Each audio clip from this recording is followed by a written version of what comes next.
guys, and welcome back to Chatting Breeze. Today I am going to be going through my photo shoot number 2. So I have already kind of done a test shoot, which I have a vlog about. So to summarize, basically I did a shoot with a friend whose background is in kind of photography and all this kind of good stuff. And we did the shoot, just a rogue shoot. It was not about the actual images of me or anything else. It was about kind of getting the right sense of camera filters and the style that I want and how I want it to be, and whether or not, and almost kind of how I'd want the girls to look and pose to a degree, or do I want really posy photos? Do I not want that? Like, what's the style of it? So this was a shoot just to try a whole load of different things, just to play around almost, just to give me a bit more of a better idea, because I already had a vision in my head of what I wanted, but was that vision actually what I wanted? I didn't want to jump straight into a shoot and obviously have the girls and models and stuff there and then think, eek, like what am I going to do, because actually I don't like the way that the shoot turned out and it wasn't right in the end. That was the point of the first shoot, and now I have shoot 2. So I'm pre-planning for that. So shoot 1, my friend then sent me all my images and my videos and stuff that he had taken, so I could start filtering and going through them and seeing what I liked, what I didn't like, what I think worked, maybe what was what I thought initially, actually what I wanted in the end, all that kind of things. So all those kind of things, sorry. And yeah, it was very useful, very helpful. I made annotations, I annotated like next to the photos and stuff. I'm not gonna lie, it's very difficult to see a video or photo of yourself and not critique it, right? So as in, you have to be able to take yourself out of the equation. Now if you have someone else to do it for you, so you're seeing it, so you're obviously very objectively because it's not you. But if it is you, because you're trying to save money and or you know, all that kind of thing, then you just have to really remember why you're taking the photos, or why the photos or videos have been taken, and it's not about you. So take out all the things that you hate about yourself, or if there is anything, or all that kind of stuff, and just really home in on what it is that you're trying to create, and is this on the way to creating that idea. And I would suggest as well, if you don't have any idea as to what you want your pictures to look like of your, or how you want to shoot your pictures for your marketing material and advertising, or any videos or anything like that, I would definitely say go rogue, do a shoot, do different shoots, and see what it is that you like, and see what it is that you like the feel of.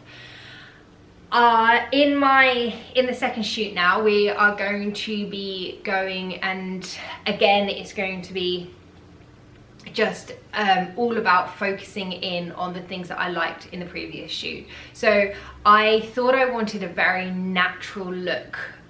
When I say natural, I mean natural that the girls aren't very posed, and it isn't like an editorial kind of shoot that, you know, you see in, like, I mean, I know that this is a little exaggeration when I say Vogue, but do you know what I mean? Just like that very posy kind of feel. I wanted a very natural, very organic feel. And when I had the photos taken and we did the shoot, I absolutely kept getting drawn to the photos, which were just natural. It was just of us talking, and he caught me mid laugh, mid speech, me looking somewhere else, like all those kind of things.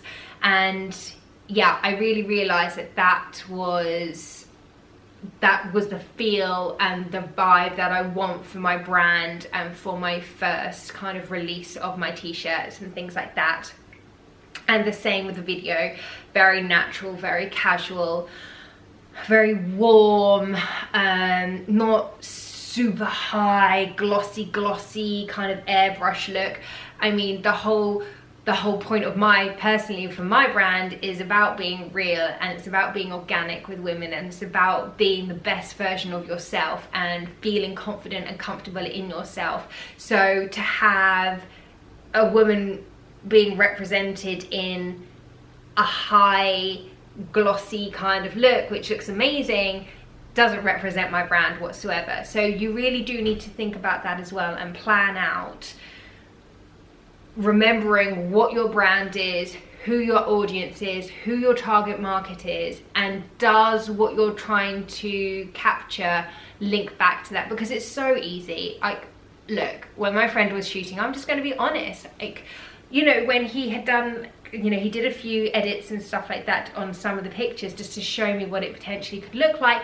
And yes, of course, like the glossy look of like Kim K style and all of that kind of stuff.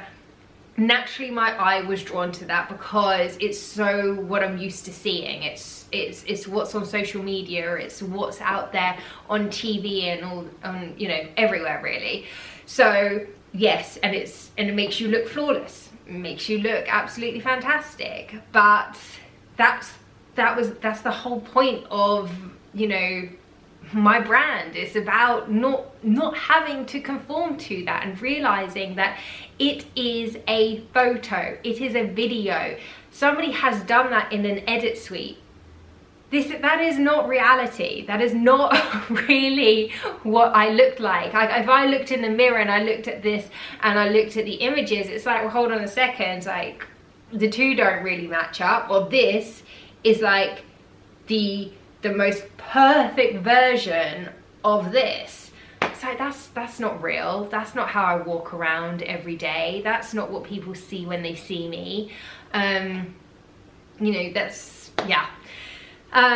So I think just making sure, and this is where, going back to previous vlogs that I've done, and I've talked about having a really strong, clear message on your brand and who you are and who you represent and what you represent has to be so clear, because if you don't, you're just going to get sucked into what everyone else is doing. And I'm not saying that's a bad thing. If that is what your brand is about, fantastic, all power to you. No, you know, no shade whatsoever.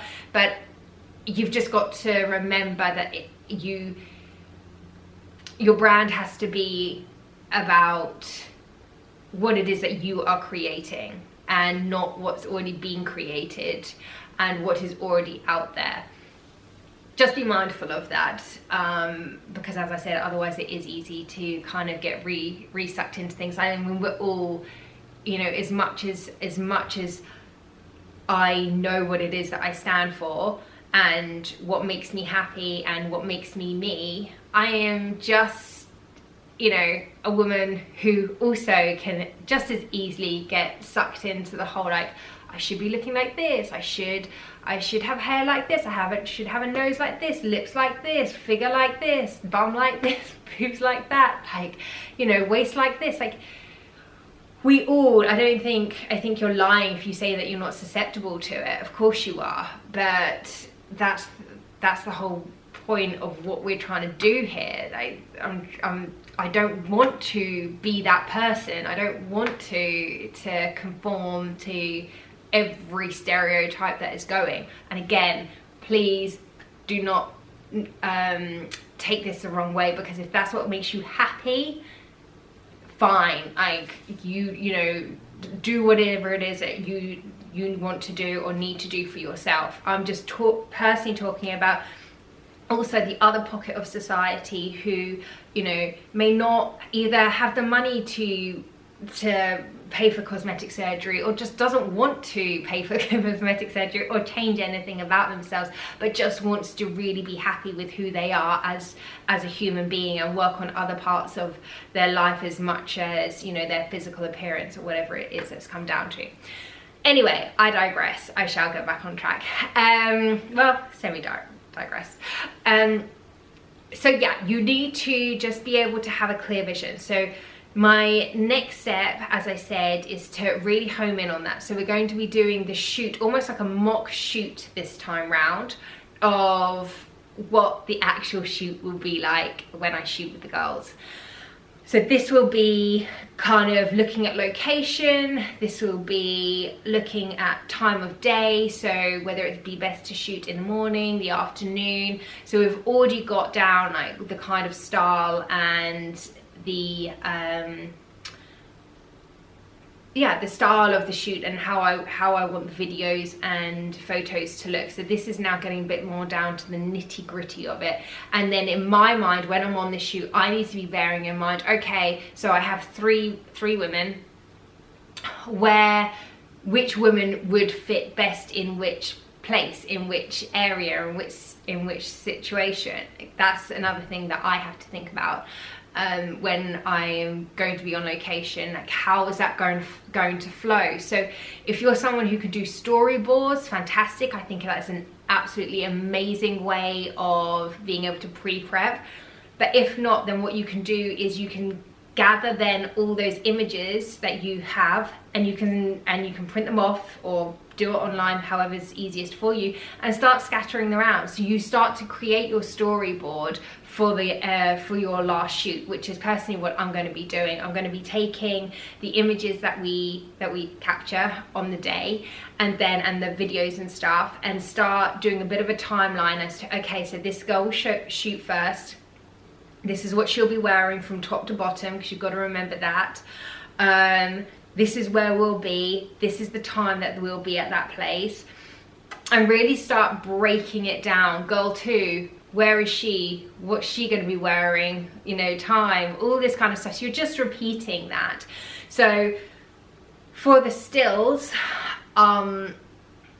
I'll be doing that, and then I'm going to just be adding one video into my website for content, so everyone can see basically the feel of the t-shirt, the look of the t-shirt, the way it drapes on the body, the way it moves, like when you move, all those kind of things. Because when you're purchasing off the internet, I know as a consumer, I want to be able to almost like I'm seeing that garment. Give me as much information as possible about that garment, because I want to really be 100% sure when I make that purchase that I feel like it is the right thing to do, and more information the better.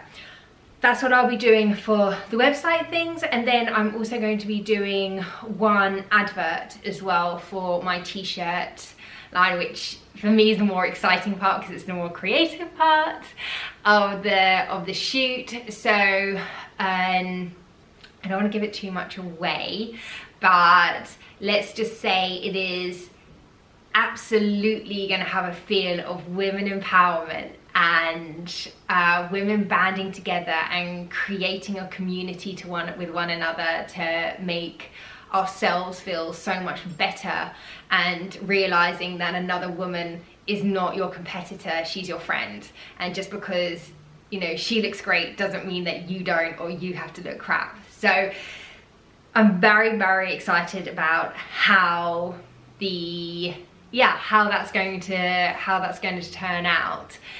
I need to still, however, select my models, which is obviously a massive thing. So again, for myself, for my brand, I do not want stereotypical, I hate using that word, but just models basically. So I don't want kind of Instagrammy models either. I just want normal, amazing, fabulous women who have a personality.